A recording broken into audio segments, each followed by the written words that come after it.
Hey guys, Nabil here. I have a very special guest with me today. It's someone who actually I've known for a while. We've spoken a lot before. Before I had the channel, I actually had, maybe you guys don't know that, I had a Street Fighter dedicated website called Hadoken.net. And I've been spoken to this person a lot about Street Fighter comics. With me today is none other than Matt Moylan from Udon Comics. Matt, thank you so much, man, for this great opportunity and be able to talk to you about Street Fighter comics and the industry and everything. No problem. It's always fun to talk about Street Fighter. Thank you so much. So, if you guys didn't know that, Udon Comics have worked on a Street Fighter comic for a while now. It's been almost 20 years. And as a fan of the franchise since the first game, really, it was really an amazing thing to see a great. I mean, we've had a lot of attempts, but it was to see a great comic depicting Street Fighter. And I remember I was there when it was first announced, and I was there like I was living in the US at the time, going to the comic shop and asking them to have the Udon comics because they didn't have them. They were not ordering them. They started, like I had my own pile where I would get every month and get the latest edition of the Street Fighter comics. So it's been a while. Matt, can you tell us a little bit how this whole thing started? How did you guys decided to go for doing Street Fighter? And as I said, you guys did it right. So can you tell us a little bit of how it happened? Well, I came in a couple years after it started, but I know most of the stories. So, but initially, there's four guys who started Udon. Eric Ko, who's still the head of Udon. Arnold Sang, who he went to Blizzard for a while recently. He was the lead character designer on Overwatch, and now he's got this NFT series called Azuki, which is super popular, as I understand. But and also Shane Law, who he retired from comics and art and became a police officer. And Wow. Ken Su-chong, who is like the longtime main Street Fighter writer. He doesn't write everything anymore, but he's still like, when we have a main story going, he'll be like the guy we go to. But those four guys started Udon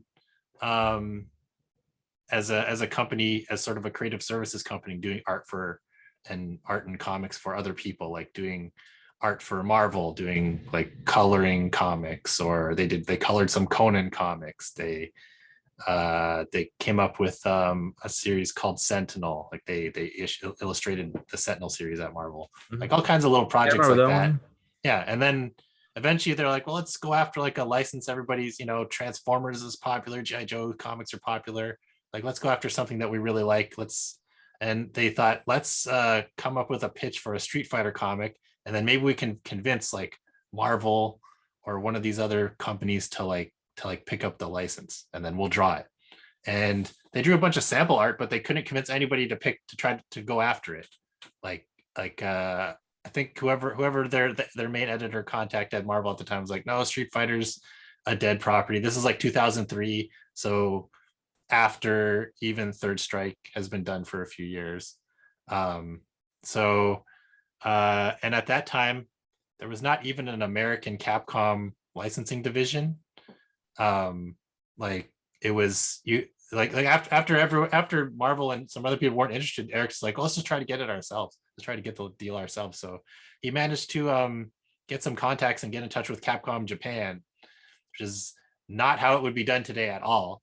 If you wanted to do like, I want to do an Okami or a I don't know, Captain Commando comic book, you wouldn't go straight to Japan. There's like an American licensing division. You have to talk with them and go through all these channels, but there wasn't one back then. So they got in touch with Japan, and I think Japan was also kind of like, yeah, we don't think we're ever going to do anything with Street Fighter again. So whatever, if you want it. At that time. Well, I think I've told this story before too, that after Third Strike, Capcom Japan, people in Japan were like, that's the perfect fighting game, and we don't need to make another one. Like, this is the greatest fighting game ever made. So even I'm sure Ono-san he's said before too, like he tried a few times to get a new Street Fighter game going, and it was kind of like, you want to do a Street Fighter 4? How dare you say that Third Strike is not perfect? How dare you think you could make a better fighting game? But they changed their mind eventually and tried some different things with 4 and 5. So that's cool. But but yeah, back then, yeah, Eric licensed the comic, and they published initially. So initially, it was Udon created the book, like did everything creative, but published under Image. Image Comics is like a hub for creator-owned comics, so they pick and choose who they think will do a good comic and allow them to publish under them, and they just take like a flat fee, and it's kind of in your hands if it succeeds or fails.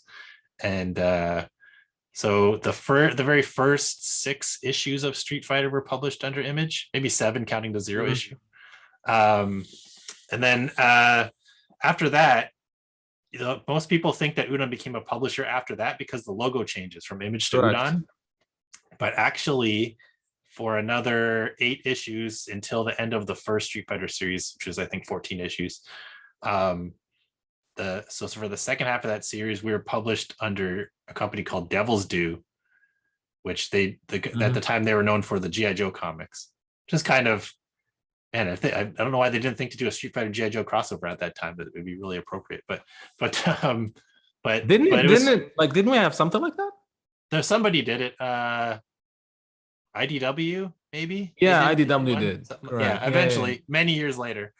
But yeah, it was part of the deal that they published under Devil's Due, and there's Devil's Due ads in the books, but Udon gets to put their own logo on it, like a publisher. So they did that, and then when they did the next series, Street Fighter 2, that was when Udon really, took everything on to its own. Like Eric, handled the printing and the soliciting and catalogs and all that, and became a real publisher. So it was like a slow transition for like creative services, working to other people, then working with other publishers, and becoming a publisher. Wow. So when you guys started, I mean, it was kind of difficult. As I said, it was 2003. Street Fighter was not popular then.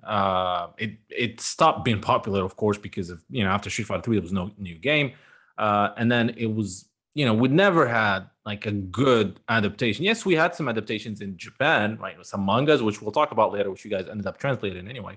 But like, what was the idea? Was this like supposed to be like a limited series, or like did you guys go and hoping and like feeling that this could be a long running series? Yeah, at that time they wanted it to be an ongoing series. It was once they got up to issue 14.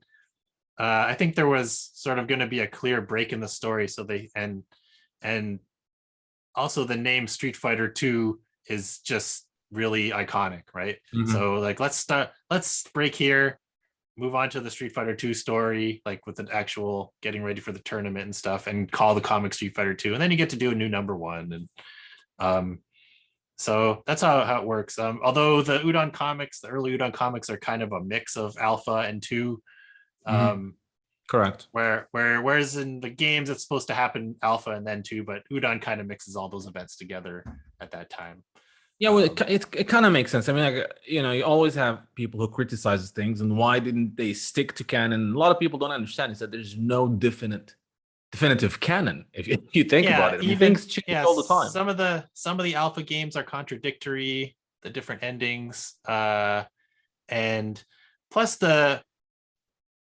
even for a fighting game, the Street Fighter games, like the actual in-game story is not particularly deep in the story, like because it's just in Street Fighter 2 it's just the game endings, and then it's an Alpha, there's some cutaway parts where people talk to each other, but it's not super deep. And a lot of the although like Capcom considers a lot of stuff official, that's like they put in like guidebooks and things at that time, so the canon built up slowly, but it's not like you have a series of events that happen from A to B to C to D, especially with all these different characters. Like it's not 100% clear, like did Blanca's story happen at the same time as Guile's story, or just before or just after, so I mean, there's lots of room in there. You have the never answered question, which still people talk about, who won Street Fighter 2? What happened? Did Akuma actually defeat Bison? Because they used to say that. And then you had the Street Fighter 4 Aftermath anime, which is supposed to be canon. And I think it is, maybe, I don't know. And it showed a complete different thing, like Bison sacrificing himself, right? So what do you go? Are you gonna go with this, or are you gonna go with that? Yeah, I mean, you got to pick we picked the elements for all the comics. We picked the elements we like the most story wise, but the most important thing is to stay true to the characters. Like what would these characters do in this situation that we've decided that they're going to be doing. So, don't have, Chun Li just decide like, oh, I'm like, I'm going to murder Sagat because he's in my way to getting to Bison. Like, oh, Chun Li wouldn't do that, kind of a thing. So I don't know. Our ending to the Street Fighter 2 tournament is that Ryu makes it to the end of the tournament to fight Bison, and they fight for literally like 1 second. They're like ready to fight, and then Akuma arrives and knocks them both on their butts, and basically it's like he's basically like no, I'm gonna fight Ryu, and just kills Bison. Like he fights Bison and then kills him. And in our story, Bison, like in the games, he has all these backups and stuff. Correct. And at that point, Rose, in our story, Rose just stopped him from being able to use any backup bodies, like the spirit of Rose. So he really died. Actually, like I started, like I always was up to date on the comics, since the first issue. But like recently, just about a few weeks ago, I just decided to just reread everything from the start, and it really is amazing to just be able to do that and see how the story progresses. And again, dealing with all these characters, this is not easy. I mean, some people do criticize things are different than the games, but as we said, there is no definite canon except a few things. But you guys have done a great job keeping this coherent, and then adding characters, and then adding like I remember we were speaking about this when Street Fighter 4 came out, and then you actually you had to do some changes because you can't have just tournament after tournament after tournament, because that tournament doesn't have that weight anymore if you keep doing a tournament story every 10 issues or so. So yeah, we technically started on the Street Fighter 1 tournament, like just it ends. The very first story that we did is the ending of the Street Fighter 1 tournament, like Ryu against Sagat. So we didn't really show that tournament, but then the first full tournament we actually did was the Street Fighter 2 tournament, and we included a lot of extra characters in that, in sort of preliminary rounds, like alpha characters, trying to get it. But of course, none of them made it in. It's just the 12 Street Fighter 2 characters. Yeah. Well, yeah, plus the bosses. Yeah, so the 12, the 12 good guys made it in, and then they plus the 4 bosses plus Akuma shows up eventually. Yeah. And so that was that. And then we also, after a few years, we did the Street Fighter 3 tournament, which was a little less like the Street Fighter 2 tournament. We like organized it by every single match, and planned it all out. But the Guile Street Fighter 3 tournament is a little looser. You just see some fights happening, and and like you guys, so you were pretty consistent in terms of issues coming out between, I remember there was a bit of a pause between Street Fighter and Street Fighter 2. I think if I remember correctly, like 6 months or so. But since then, it's been pretty much ongoing series, and then things kind of slowed down after after Street Fighter 2 Turbo, right? Then you had we've tried trying a lot of different ways to keep the Street Fighter things going. Also, we like to take a break so that it seems like a big deal when we come back again. But how does the change of the industry? Because a lot of things now, the comics, the prints are, a lot of people are saying they're dying. Everyone is going digital, but at the same time, some people, they're like, no, it's actually not the case. So where do you see the industry going, and how is that affecting Street Fighter, or affected Street Fighter? Well, one break was forced on us at the pandemic. We were kind of on a slow period at the beginning of 2020 anyway, and we just decided, well, the comic industry's in rough shape all of a sudden with like the main distributor shut down. Stores, across most of the United States were not open for a while because of lockdowns. So we just comic books are the most expensive thing we do, so let's put that on hold and focus on the art books and the manga, the stuff that's. But what about before? Because if I remember correctly, there was a pause between. There was well, which one? Like between Street Fighter and Street Fighter 2? That was probably just between Street Fighter 2 Turbo and Street Fighter Legend. Let's see. We did so when we did Turbo, we did at the same time. We did a Street Fighter 4 series, and I think we did Street Fighter Legends Chun Li at the same time. So we did all those 3 projects at the same time. And then right after that, we did Legends Ibuki. And then after that, we were like, oh, comic sales seem to be slowing down. Let's try some different ways of doing the comics. So that's when we tried original graphic novels. Yep. So we did the Street Fighter Origins Akuma, which has done pretty well over the years as a graphic novel. And Oh, really? we also did Street Fighter Super Street Fighter. We called it Super Street Fighter.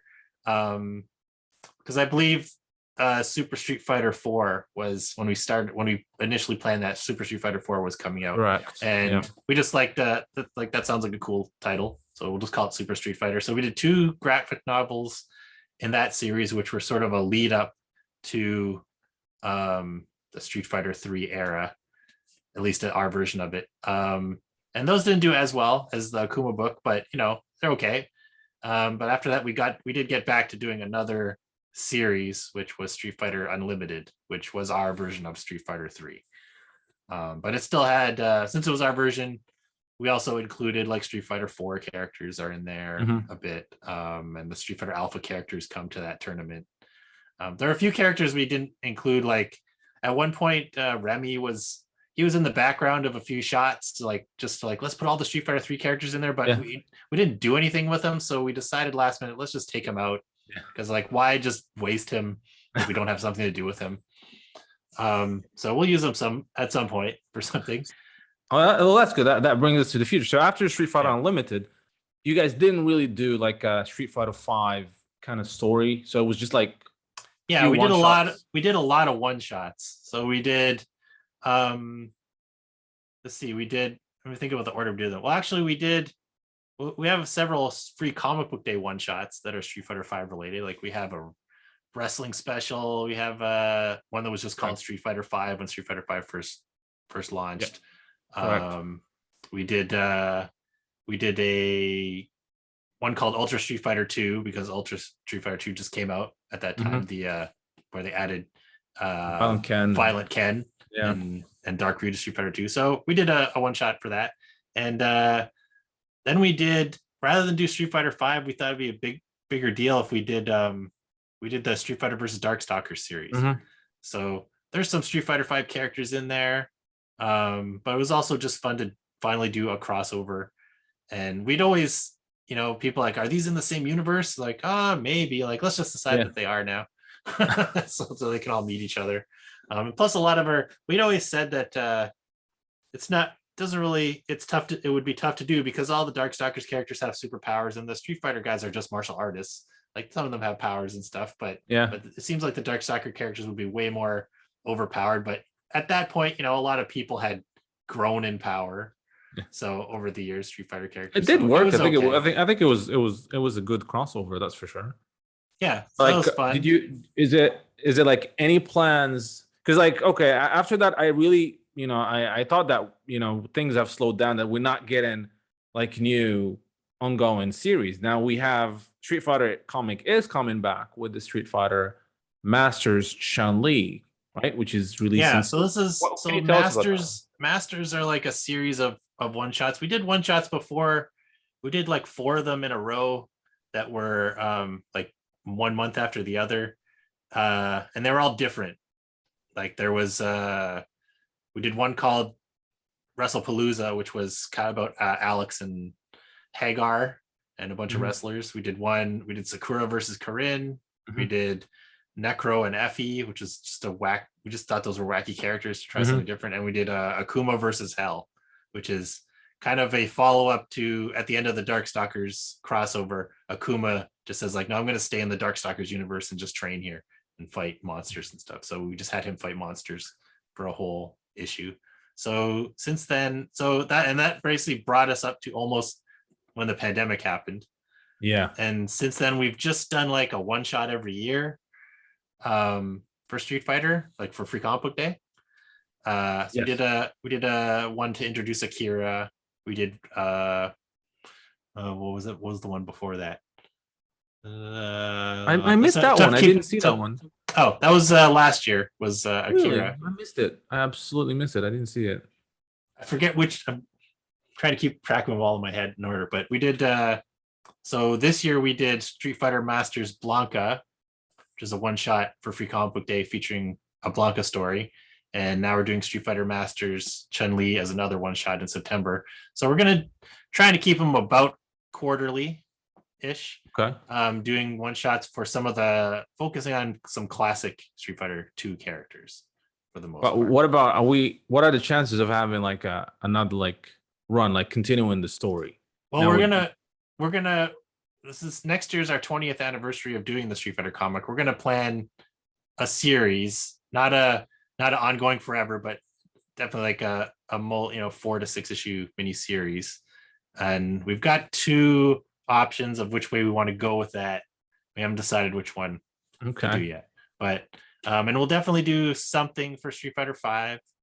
Talking with Capcom about what they'd like us to do, like Street Fighter 6, you mean? or sorry, Street Fighter 6. Sorry, Yeah. for Street Fighter 6, we're talking with Capcom about what they'd like us to do, like what would fit in best with their plans. But we're definitely going to have a bunch of projects coming next year.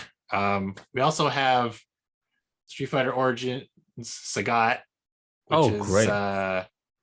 just wrapping up the lettering on right now, which is going to be another graphic novel, so just like Akuma. Nice. And we went a little bit. It's not important to the story, but the Sagat book is like a little nerdier. I mean, this is basically just you don't see a lot of characters besides Akuma and Goken, Correct. and Gotetsu and stuff. Mm. But the Sagat one actually has, a lot of older characters when they were younger, and parents of characters, things like that. So that'll be a lot of cool Street Fighter lore stuff in that one. Plus Sagat, it was tough. Like when we did the Akuma, the premise when we started the Akuma book, it was initially like, oh, how did Akuma become this dark figure? And we kind of had to decide like that he was always that way. He was kind of always that way because he is always that way in the games. He doesn't have a lot of growth. He's very consistent. Correct. He's not. It's hard to say too. Like, can't say is he evil? No, he's a very dark character. But he has his own rules. Like doesn't that make him a little bit difficult to write? Because I mean, it's not like you don't see that evolution. Like Sagat, for example, like he was evil, he was good, he was evil, then he became good again. And well, in Akuma, we were kind of showing like how he sees the world. So and how he can't, like, he has some rules. Like he won't fight somebody that doesn't want to fight him. He won't just kill somebody, like he'll that kind of stuff. But for Sagat, so we know that Sagat already has a journey from like evil character to not good guy, but maybe I'm gonna stop being evil kind of thing. And maybe I've done some bad stuff. So we're exploring what's in it that's in his character that allowed him to have that growth later in life. So we're gonna see his younger life, and we're really gonna basically, after we're done this, there's no room to tell any more Sagat stories in our comics. We've like filled up his life because we've done a lot of Sagat already. That's like great. We've shown we've shown his whole arc to like him accepting that Ryu beat him. We've had him sort of make peace with Dan. We showed how he lost his eye in the first place. So we've done a lot of Sagat. So this is, but there's still a bit more to tell. But yeah, he's gonna be a pretty complete character once the Sagat Origins book is done. That sounds great. So the Street Fighter comics are here to stay. They're not over yet. We're still gonna get new ones, whether it's gonna be one shots, graphic novels, or ongoing comics or limited series. So there's a lot of things for people to look forward. It takes a lot of elements to keep comics profitable nowadays. Like if we were just selling a comic book in comic book stores, it might, sometimes a new number one might make some money, but not all the comics might make money. But now we've got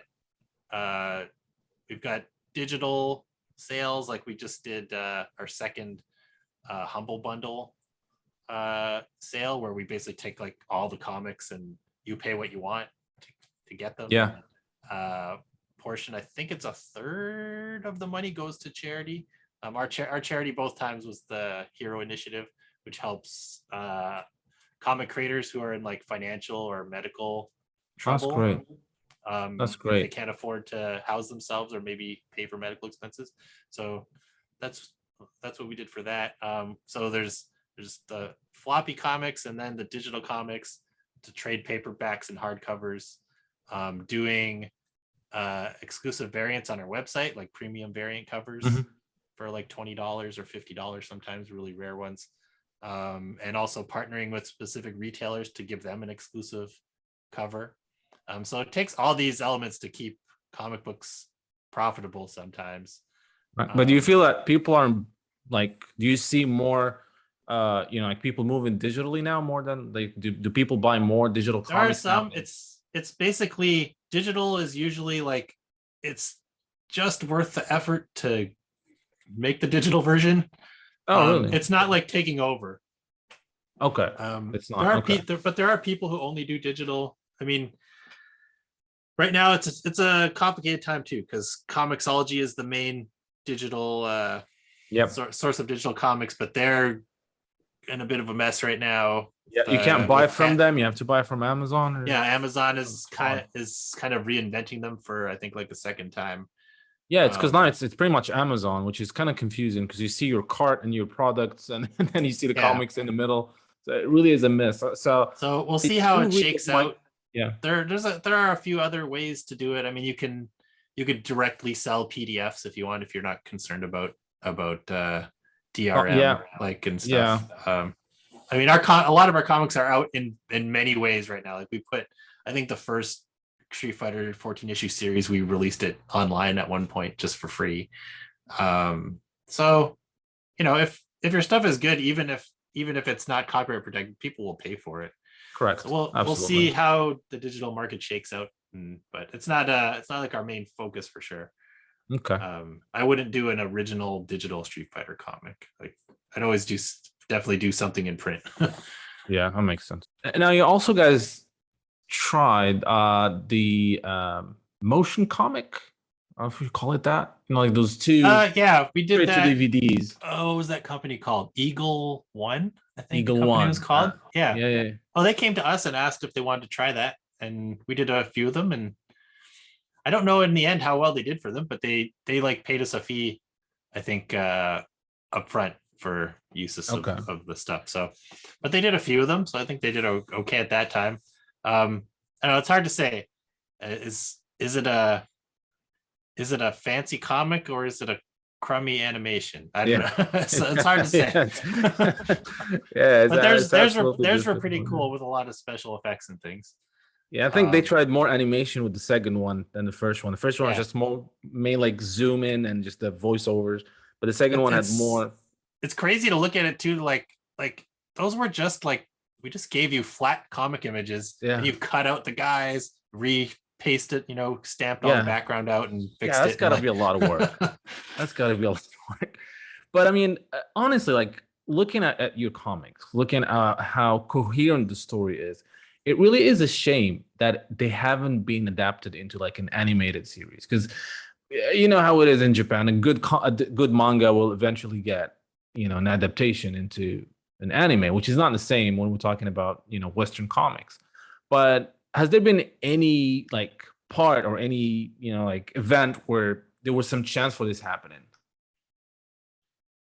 Maybe not specifically, but I mean I know our it's hard to see for sure what it is, but like the comics sometimes influence the other media. Like I know Ono-san really liked our version of Ibuki. He's told us so. Whether that influenced how he portrayed her when he brought her into Street Fighter 4 or when they did Street Fighter 5, I don't know for sure. I mean, we based our version on the games, of course, and then, but yeah, I hadn't specifically heard of any like talk of like basing a animation on the comics, but that'd be really cool. It'd be totally up for it. We've worked on a few animated projects. Oh, did you? Like not Street Fighter, but like we did two different types of animated series for Bandai Namco. Really? I didn't know that. Okay.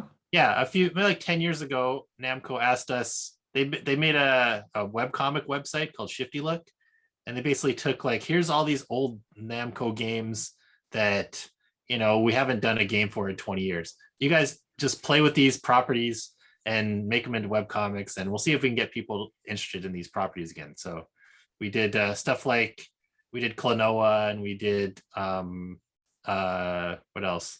Weird ones like Sky Kid. And the two ones that made it to animation were Bravo Man, which is kind of like I wrote that one, and Dax Gordine drew the web comic, and it was kind of like a comedy gag web comic about like a little robot, or not a robot, a superhero with like mechanical arms that stretch out. And it was like a fourth wall breaking comic. So we did a series of web cartoons, like YouTube cartoons. We did 12 5-minute episodes. So Udon wrote them, and we actually hired what are they called? Copernicus Studios, who are the same guys who they work on Teen Titans. Oh wow! Teen Titans Go. Teen Titans Go. That's the project they did right after Bravo Man. So we did that in North America, and then we also did for another series called Wonder Momo. They actually made an anime for it in Japan. I forget how many episodes it was, but it was a similar thing. Several short episodes. So that one was more of a very typical anime. But so you guys wouldn't be interested like in, it's like, how does it work? Like if you want to do a Street Fighter animated series or anime, is that a whole different thing?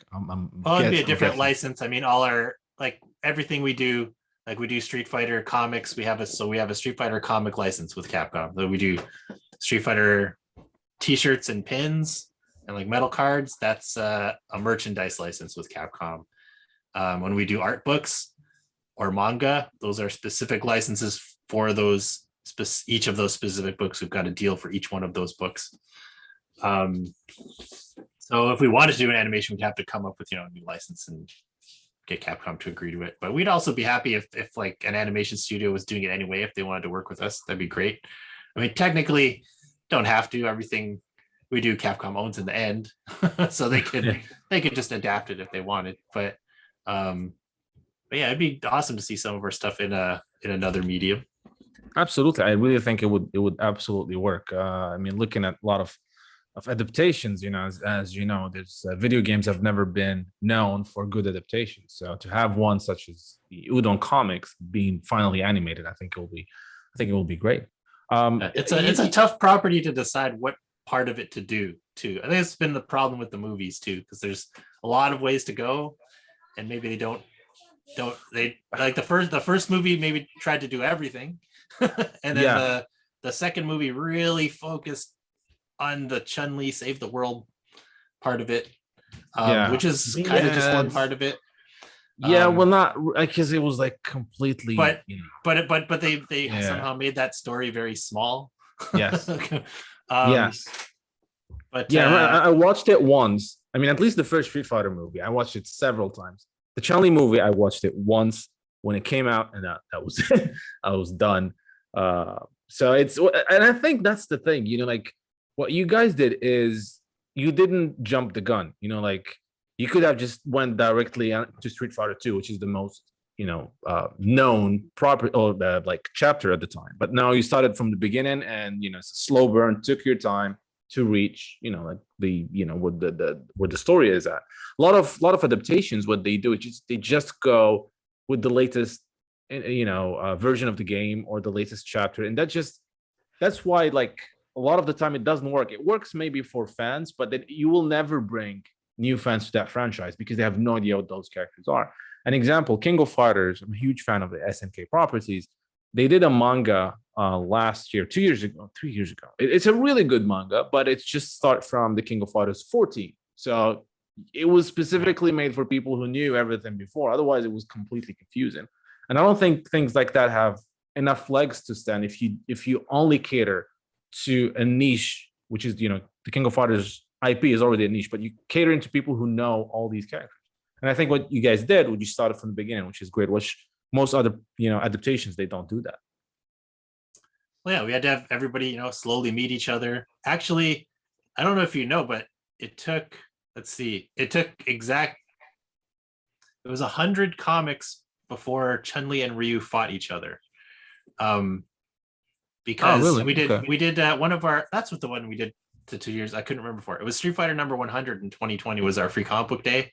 And we hadn't done, issue 97, 98, 99, but we counted them all up and like, oh, we've got 100 comics now. Let's make the 100th one Ryu fights Chun Li. And before that, they had met each other once in the Street Fighter 2 tournament. They were like, hi, I'm Ryu. I'm Chun Li. I've heard a lot about you. That's it. Yeah. And then in the Street Fighter Unlimited series, they kind of stood near each other a couple times. And that was their entire interaction for all the Street Fighter comics that we had done. So we actually, came up with an issue where they actually fight in the story. But we built all those relationships slowly. Like Chun-Li has a relationship with Guile, and she has a relationship with Cammy, and Ryu has his relationships with Ken and Akuma and Sakura. So you have to build those things up slowly. Or so else how involved was Capcom when you got started? I mean, I'm pretty sure now they trust you, they know what you're doing. It's different all the time. Really? Okay. Capcom has had many. The Capcom Japan and Capcom USA have had many different people working there and many different people in charge of Street Fighter at different times. But initially, it was kind of just do what you want. Oh, really? Okay. Yeah.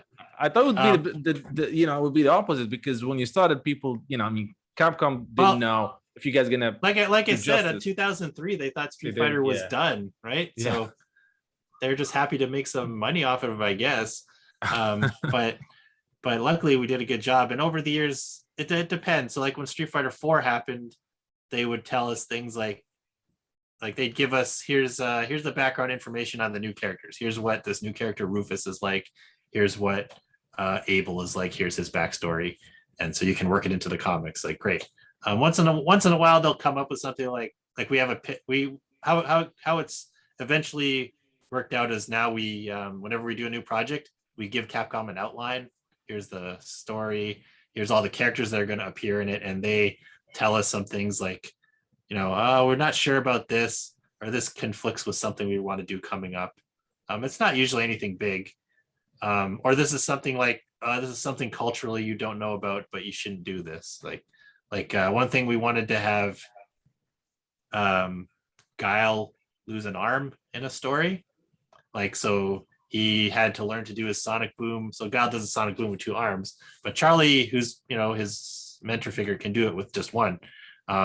So Guile had to learn to do his sonic boom with just 1 arm. Was part of the story, but they at that time they told us that it was very taboo for I forgot how they worded it, but how to have like an amputee or an injured person like that fight. Like okay. It's part of the reason why initially Oro was going to be a 1-armed character, and they came to the decision that wasn't appropriate.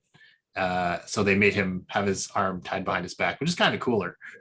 Yeah, true. But so that was just something, they're like, oh, this is something that we don't think is, would be appropriate in Japan, even if, we think it was cool with America. But, which, even if they might change their mind and do something like that one day, but at that time, that's what they thought. And lately, now that Street Fighter 6 is coming up, they're very particular about character designs. Okay. So over the years, like Chun Li has had a lot of different inconsistencies in her design, and so I guess it's not just Chun Li, mainly Chun Li because she's like one of the big characters. But I think they've decided these are the designs for the characters, so we're gonna stick with them. So like Chun Li has 6 spikes on her bracelet, even though sometimes she has 8 in official artwork for different games. Oh wow, okay, she has that 6. Detailed, huh? Yeah. Oh, she has 6 spikes on her bracelet. She has exactly 8 ribbons hanging off the back of her head. Different. Oh wow. Okay. 4 on each side. Her eyebrows don't have a bend in them. She has straight eyebrows. Okay. Yeah, so stuff like that. Oh wow. So they've really settled in these are the character designs. So let's try to keep it consistent from this point here. Okay. Yeah. So as you said, it really depends. Did your comic books were translated into Japanese? I heard, right? Were they released At in one Japan point, before? oh yeah, a long time ago, there were some Japanese versions.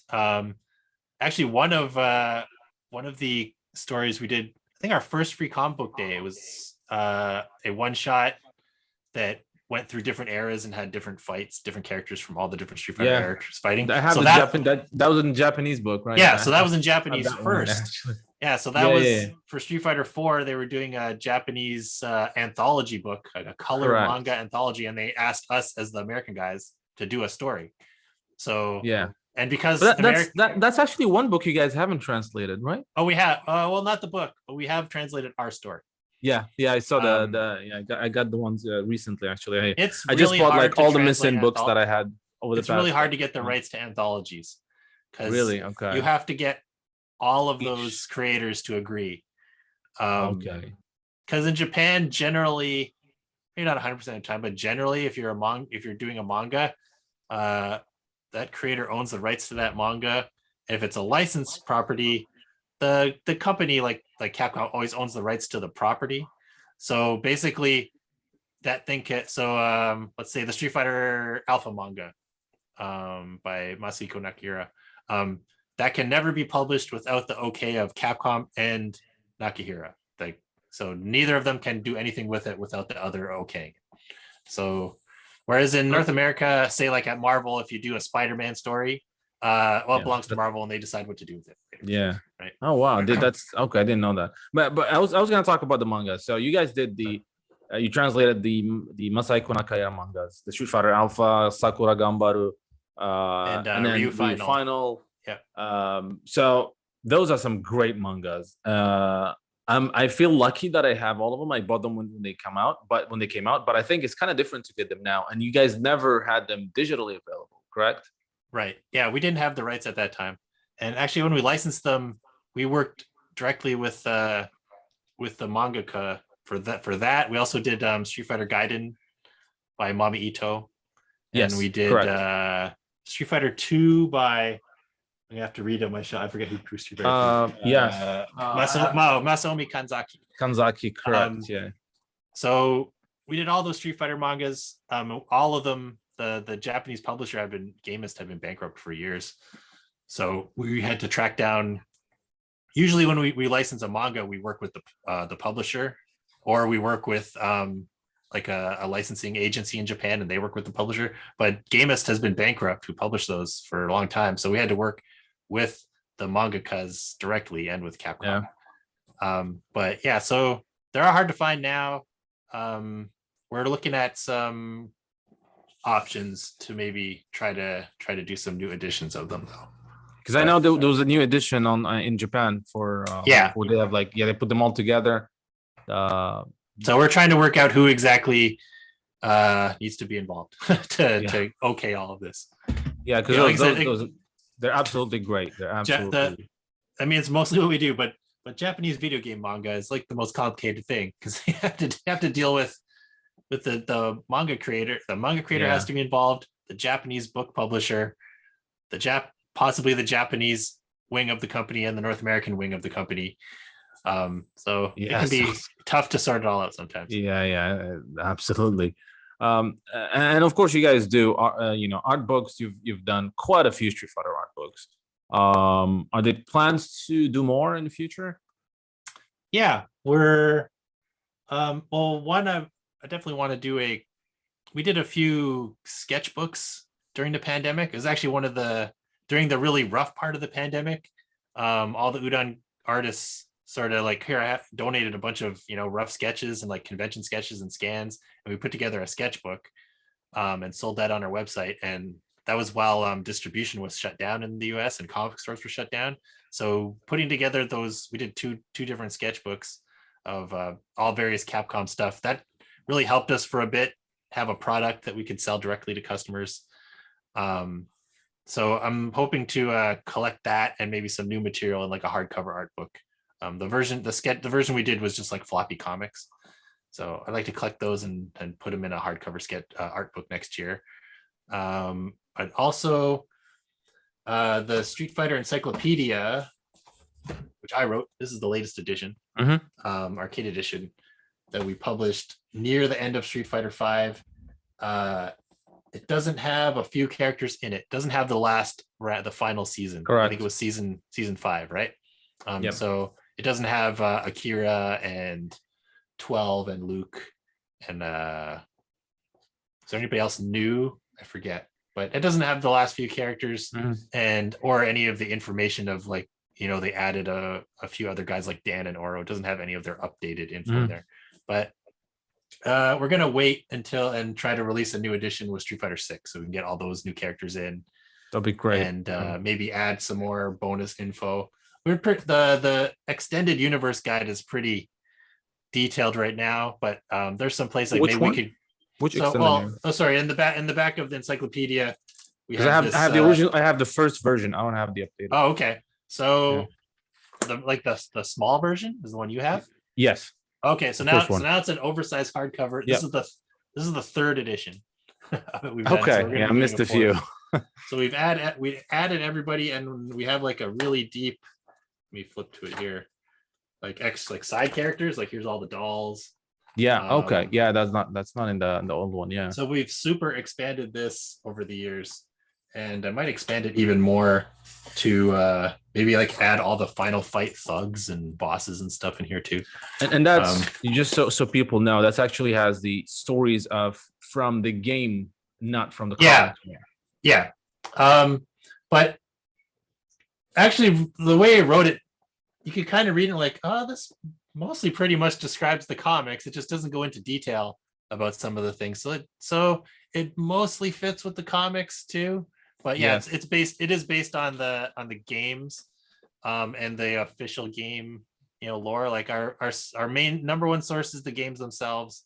Number two, official Capcom books, like all about Capcom fighting games, which is a super detailed book they put out in the early 2000s about all their fighting games and all the stories of all the characters. Has that been translated? No, and it probably never can because at that time they include everything like Marvel versus Capcom. Oh, okay.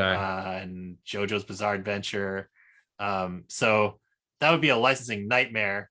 But they did do a version, like a collector. I don't think it was mass released, but like a collector's version that was just the Street Fighter parts in it too. At one point, they just called it All About Street Fighter. So we translated the Street Fighter portion of it and used that as one of our resources. Okay. And there's also the All About Street Fighter 03, which I see has a lot of information. They might have used the All About name at different times for different things. Yeah. Okay. So that's we'll go. I would go. So in researching the book too, I would go to wikis and stuff, but that would just be like, okay, I found this that I haven't found anywhere else. Can I find it in an official Capcom thing? Right? Like, So I wouldn't.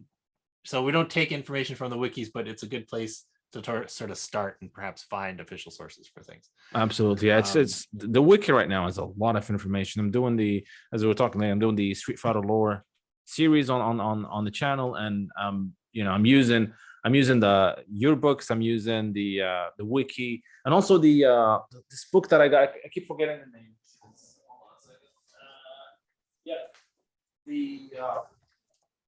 This one, which I think is really like, it has the Beyond the World, Street Fighter Beyond the World.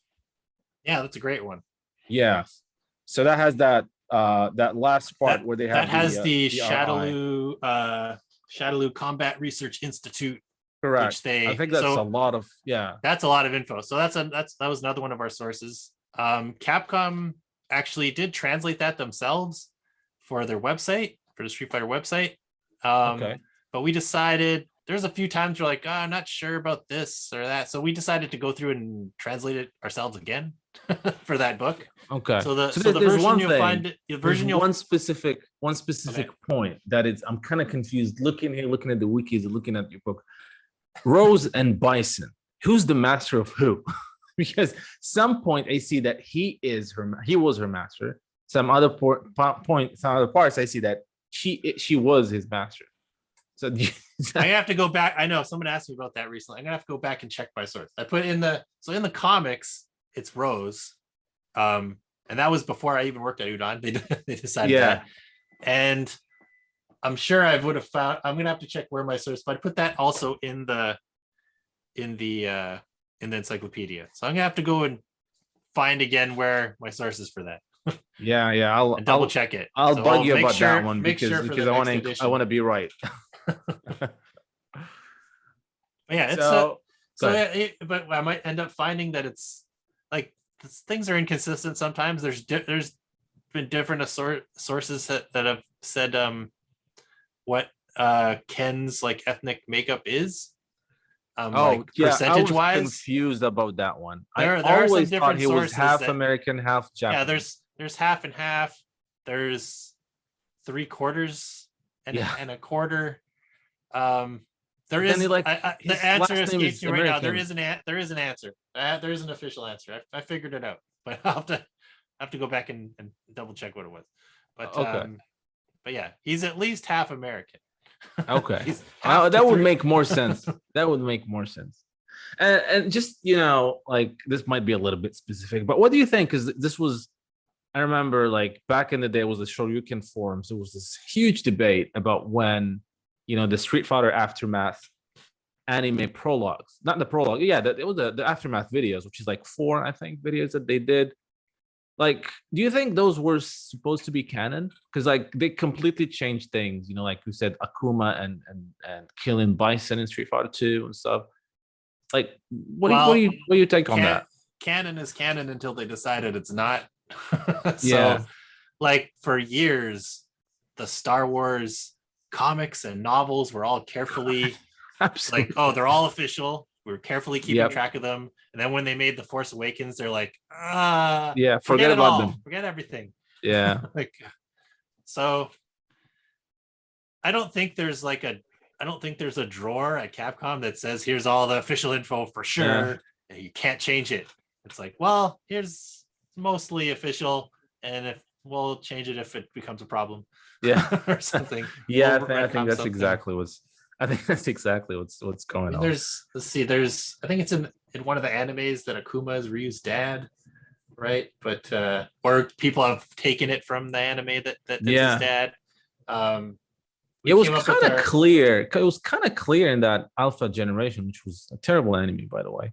But, like, I was reading this interview in the Beyond the World, and Masahiko Nakahira was this close to actually making Akuma Ryu's dad, but then, like, Capcom told him to just keep it ambiguous. So, like, he said, Right. for him, when he was writing the Ryu final, for him, they were actually father and son, but Capcom never wanted that way. They like, let's keep it that way. So that's why I think for some years people were like, is he not? We put our own spin on it in the Akuma Origins book, but like I said, if it's also ambiguous, you might not notice. Yeah. But so we came up with the idea that so at the beginning of the story, there's this bandit that comes and, like, challenges Akuma and Goken's father. Speaking of which, Gyuki. So is that something that you got? Is that a catch? That's something we made up. Yeah. Okay. So Akuma and Goken's father, Gyuki, we liked that it sounded kind of like Goken and kind of like Guki, and it means ox demon.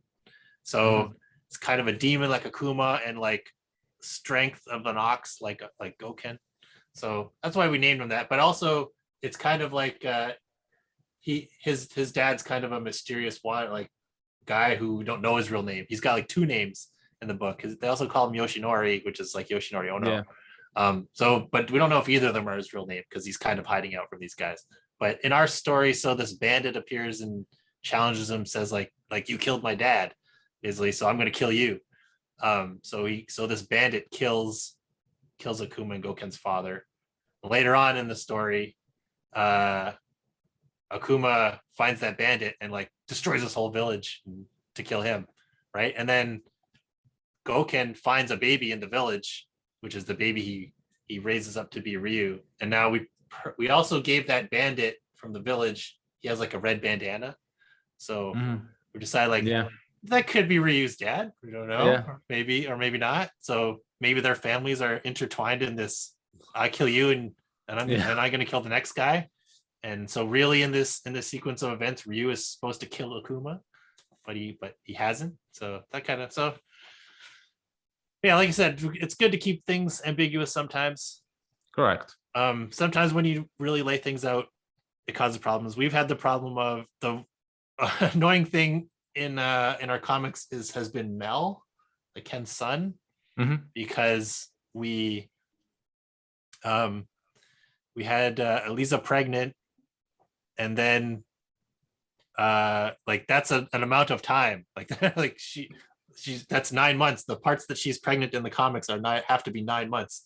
Like so you know, that's like set in stone. And then there's also and likewise there's one story where we wrote 5 years later, and like so those two things came into conflict where like we want to have Mel be kind of a, you know, young kid, but we don't want him to be just 5. Yeah. Kind of a thing. And also we've introduced the rival schools characters, and now it's 5 years later. Are they not in high school anymore? Yeah. We don't know. So we've kind of kept ambiguous about that kind of thing. Like maybe just ignore that one caption that says 5 years later. But I mean, it seems like Capcom is taking the story more seriously with Street Fighter 6. At least that's what it looks like from the initial interviews. So do you think that's a good thing for you guys in the future, for future comics? Or is it going to be more restrictive? Oh, it's always good to have more stuff to draw from. Sometimes it becomes a pain when we've done something different and they do something else. Like we killed off Gen, and in the games they're like, no, he's still around. He's just really old. Like yeah, I remember that we spoke about that. I remember that. Yeah, funny enough, Gen, like we killed Rose and Bison. We brought them back, Rose and Bison, in a couple different ways, but we haven't brought Gen back. But funny enough, he has appeared in a lot of comics since he died. So we did like flashback to when Chun Li was younger, and he was the Legends. Chun Li actually had the same look at Street Fighter 4. Yeah, so we do stuff like that. Like we mix up the looks. Maybe they happened at different times. Like I'll give you a spoiler for Sagat. We have like a young Ziku in it, like a brown-haired Zico, but he's wearing the outfit from the old Ziku. So like, so like, let's just work it in. Maybe he's had this outfit for a long time. He just didn't wear it when he was like the master of Bushin Ryu or something. But that kind of thing. Yeah, incorporating some things at different times is like just to get some different official elements in there. But yeah, we've brought back Gen so many times. Like he basically became a ghost. He's fought some of the Darkstalkers as a ghost. He fought Akuma as a ghost. He helped Chun Li. You might see a very young Gen in the Sagat book. Oh, that's great. We'll that's awesome. But the thing is, this is, again, this number of characters trying to have a coherent story is no easy feat. So, I mean, congratulations. You guys have done amazingly well. And you also you worked with Capcom on other games, right? I mean, obviously Street Fighter HD Remix. Were you part of the company when you guys working on that one? Yeah, that happened not too long after I started. That was a big project too, that actually like got very far and then got totally restarted. But I remember that, because like it was coming, it started like in 2006, but then it took like 2 years. Initially Udon was hired to do, so you know, the backgrounds and the stories, and then we were just hired to do the keyframes and come up with the look, and then another animation studio was hired to do the in-betweens. And the first guys they picked just couldn't do video game sprites, like not from the pixel perspective, from the animation perspective, because they were like a traditional animation studio. So you know, doing a cartoon show or a movie, you animate A to B to C to D, you go. But for a video game, you have to go, you know, for a fighting game, you have to be able to animate A to B back to A, and then A to C back to A. Yeah. And like there's a lot of different combinations that happen in a video game sprite, right? So, and it just wasn't working in the end. Plus, it was really difficult to get this new, more of an alpha style kind of Street Fighter character designs to fit into the Street Fighter 2 hitboxes, because like like Mhm. Bison is kind of skinny, and T-Hawk he's big, but he's not as big as his standard version ended up being in like Alpha and Mhm. Street Fighter 4. And he's very stuck in that weird pose. It looks awkward. It looks more awkward the better the art looks. It looks more awkward. But yeah, so anyway, that first animation studio didn't work out, but they kind of had to let the contract run out and let them fail before they could just fire them. Oh wow. So Okay. so That so the yeah. whole project started over with another animation studio, and Longvo from Udon was now, I think he was not just in charge of doing the keyframes, but also sort of quality assurance. So overlooking that animation studio. So it And worked I out in think the end. I think it turned out great. I think there's one issue is that it came out like a month or two before Street Fighter 4. I think that was a mistake, honestly, because it didn't had time to flourish. Yeah, it could have. Yeah, it might have benefited from being a little bit earlier, or even being a little bit later after Street Fighter was a big deal again. Yeah. But it mostly worked out in the end. It's been re-released a The- bunch of times, but we also worked on. Don't think we worked on the game. Well, we did. We did work on Street Fighter 4. We designed a bunch of costumes. Like oh really? Okay. yeah, I didn't know that. 3 series. We designed 3 series of costumes that were in the game, and then a 4th series that they stopped. They decided to cut it at that point and move on to Street Fighter 5. But we did one, so they're all themed. There's like the horror themed one, Oh yes. Yeah. Okay. and then there's an animal themed one. Uh, gosh, I'm blanking out. Oh, is the third one maybe a superhero one or something like that? Like not superheroes, but anime heroes and stuff. They're just all kind of heroic looking, I think, something like that. And then the 4th one was all mecha Okay. type stuff, but I think they decided also that they were going to be too hard to model. Oh yeah. Okay. For the amount of resources they wanted to put into it. So we did that. You also guys did the endings like for like Ultra Street Fighter too? We did a lot, not all of them, but a lot of them. Was it just the art or the like the story as well? No, they gave us the story that they wanted to put on each one. Because the story seemed kind of close to Udon comics than the previous endings for Street Fighter 2, and it kind of felt like I was reading a comic for some reason. Well, it might have been that they just because we didn't do all of them, but they might have just decided this one is a lot like the comic, so you guys do it. Yeah. But a lot of people did them. Like Bengus did some, Shinkiro did some. Okay. Like a lot of Capcom guys did a few of the different ones. Okay. Well, hopefully that game's getting, because right now it's still exclusive to the Nintendo Switch, so hopefully it's going to get like a broader release on PlayStation and Steam, because I still think it's a great game. But it's kind of limited. Like I want to play it, for example, right now I can't. Besides doing some emulators and stuff, I can't actually play the game because it's not compatible on new consoles. And if we're talking about HD Remix and Ultra 2 is exclusive to Nintendo Switch, so hopefully, it gets broadly released so people can enjoy those beautiful sprites. It looks amazing, actually. I really think it does. Yeah, and one guy did all the backgrounds, like every level. Wow. Like Okay. Omar Dogan did all. Oh, he did. Yeah, I love his artwork, man. He did great in all the Legend series. So I guess the Legend series are now what became the Origins graphic novels, kind of. Yeah, all the Legends are drawn by Omar. Yeah. And all the Origins are drawn by Joe Ng so far. Okay. So we haven't decided, but plus also all the Legends are about girls and all the Origins are about guys. So we haven't 100% decided that that's how it'll always be. Yeah. But plus also the Origins so far have only been about darker characters. Mm-hmm. But we'll see what we do in the future. Oh, so people keep asking, like, there's a few people, you should do a Street Fighter Origins Ryu. Like, that's all the Street Fighter comics. That's what we've been doing. What else do you want? We've shown like him from like a little kid. We've shown Goken fighting him. We've shown him in the first Street Fighter tournament. What else we got to do?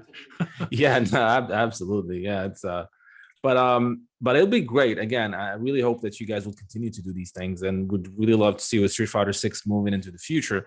So you guys are done with Street Fighter 5 at this point. Like, there's no like the Moon incident adaptation or some stuff like that will happen on that story mode of Street Fighter 5. But that would be spoilers. Well, let's see. We got a a project in the works that might allow us to add in some things that we missed. Okay. Into the lore. So we'll see how that works out. But so that's the kind of thing like, we don't want to do that whole story at this point. But maybe we can make it part of our universe somehow, that some of it happened. But it's tough too that some of our comics are because we've done some prequels and stuff, but our main story has always moved forward, and the Capcom games have not. They've jumped around back into the past several times. So but we've just kept like when they did Street Fighter 4, they decided, oh, this happens before Street Fighter 3. It's like, well, we're already there, so we can't. We've already introduced some Street Fighter 3 stuff, so we're just going to keep going. And then they did the same thing with Street Fighter 5. Like Street Fighter 5 happens between 4 and 3. Yes. Like, no, we're just going to keep going.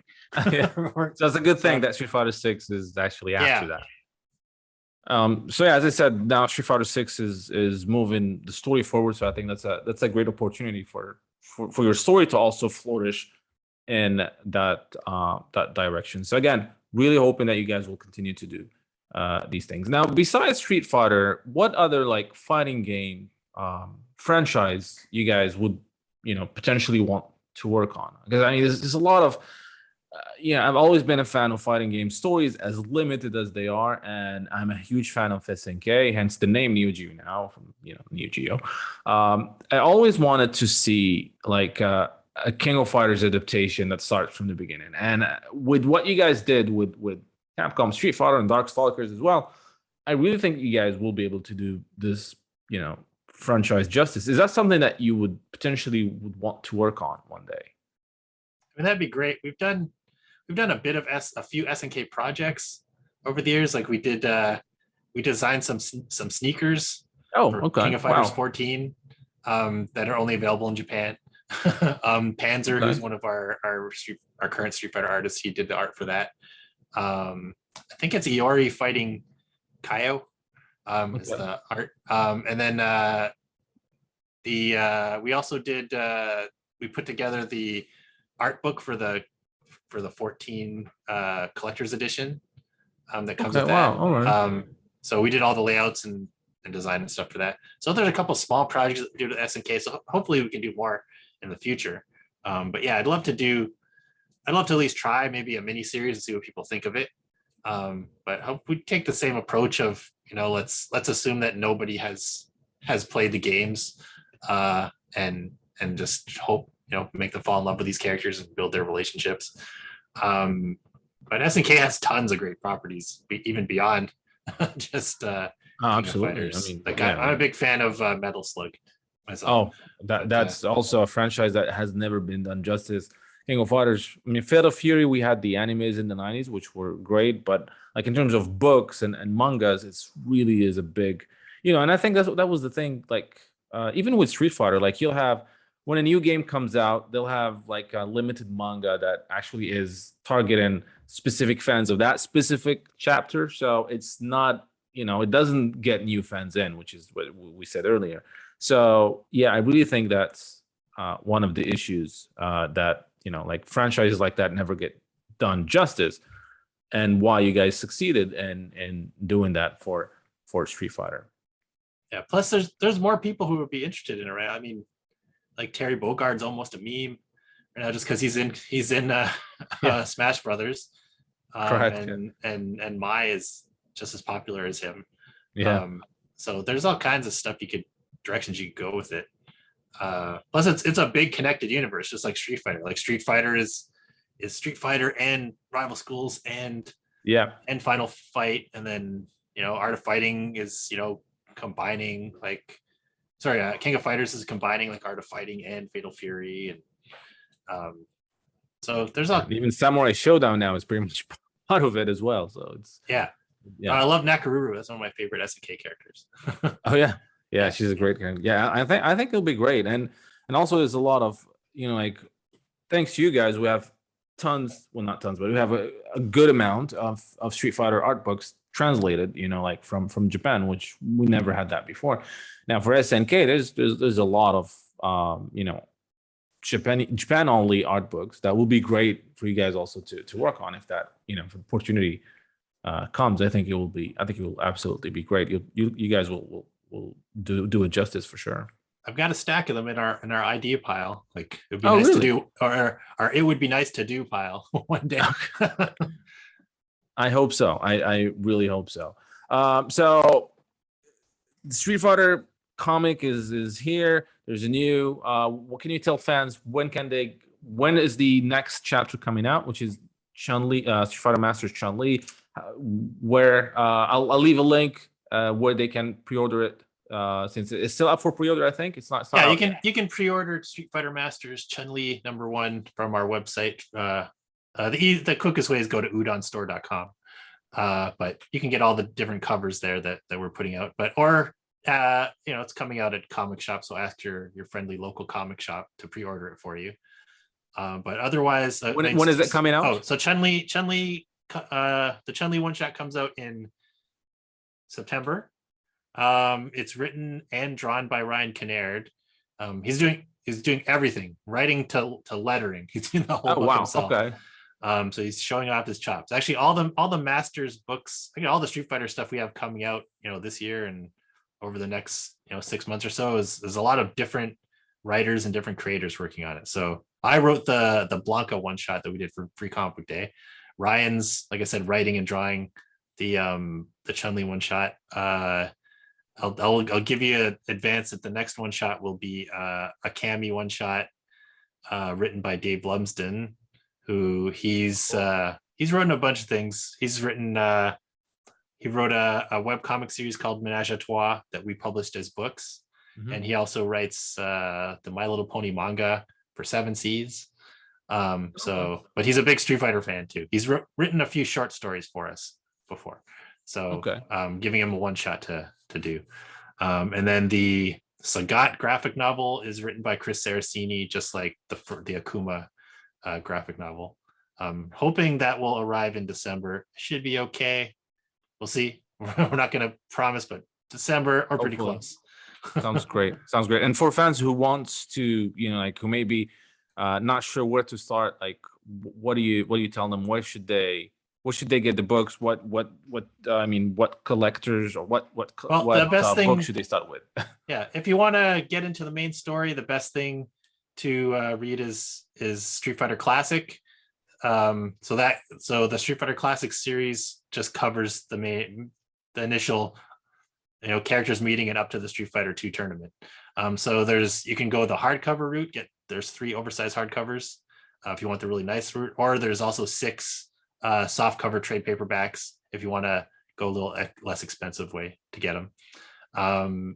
But yeah, the Street Fighter Classic series is a good place to start. Or if you really just want to try one book, any of the Legends series are all self-contained. So you could just pick one. So we've done Chun Li and Ibuki and Cammy and Sakura, and they're all just, you don't need to know much about Street Fighter at all to just enjoy those stories. I'd say the most self-contained one is Ibuki.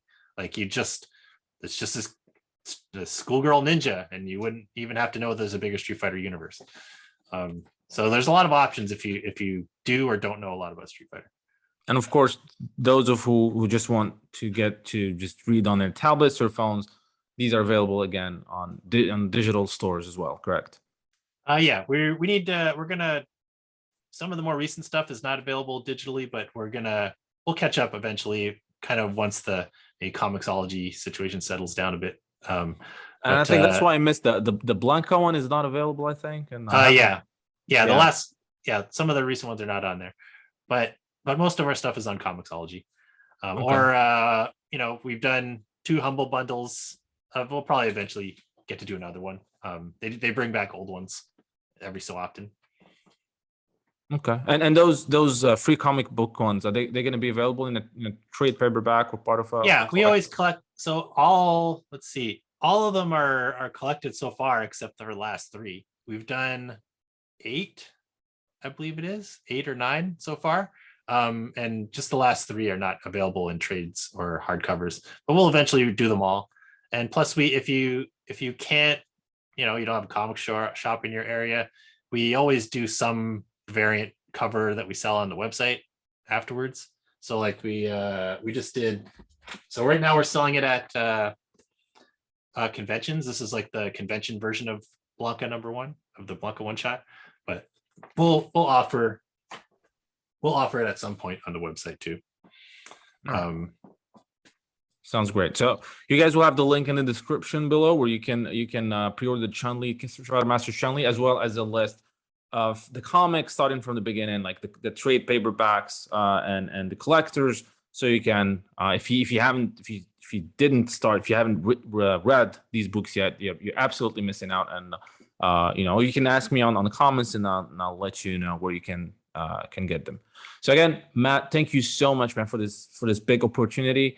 It was really great talking to you. Looking forward to what you guys are doing. Looking forward to more Street Fighter comics. And again, thank you so much for your time. No problem. Thanks, dude.